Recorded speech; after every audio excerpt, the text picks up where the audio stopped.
నేను ఎక్కడో అమెరికాలో కరెంటు పోయి ఇలాగే రాత్రిపూట కూర్చుని పుస్తకం చదువుకుంటుంటే ఆ దంపతులు వచ్చి అన్నారు, అక్కడ నేను పుస్తకం చదువుకుని పడుకుంటానమ్మా, మీరు వెళ్ళండి అన్న. అంతవరకు వాళ్ళు కబుర్లు చెప్పారు. వాళ్ళు వెళ్ళిపోతున్న వాళ్ళు అమెరికాలో ఉన్న వాళ్ళకి మన వాళ్ళకి గొప్ప ఏమిటంటే అమెరికా గొప్పలని చెప్పాలి మన దగ్గర, లేకపోతే మరి గొప్పతనం ఏముంది. అందుకని అవధాన గారు, మీరు పడుకునేటప్పుడు లైట్ ఆర్పక్కలేదండి, ఇలా లైట్ ఇలా ఉంటుందన్నమాట, ముట్టుకుంటే ఆరిపోతుందని చెప్పి. ముట్టుకోవడం అంటే లైట్ ముట్టుకోవడం, బల్బు ముట్టుకోకూడదు, అది ముట్టుకుంటే మనం ఆరిపోతాం. డూమ్ ముట్టుకోవాలి, పైన గొడుగులా ఉంటుంది, అది ముట్టుకోవాలి, ముట్టుకుంటే ఆరిపోతుందండి. ఇక్కడ లైట్లకు ఒక పద్ధతి ఉంటుందండి, ఓసారి ముట్టుకుంటే వెలుగుతాయి, రెండోసారి ముట్టుకుంటే ఇంకా బ్రైట్గా వెలుగుతాయి, మూడోసారి ముట్టుకుంటే ఆరిపోతాయండి అని చెప్పి వెంటనే అన్న.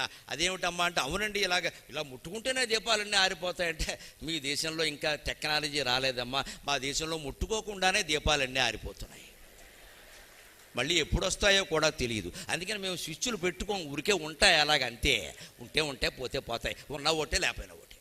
ఈ దేశంలో ఇంత కష్టపడితే మూడోసారి ముట్టుకుంటే దీపం వారింది, ఏం ముట్టుకోకుండానే పోతున్నాయి మా దగ్గర.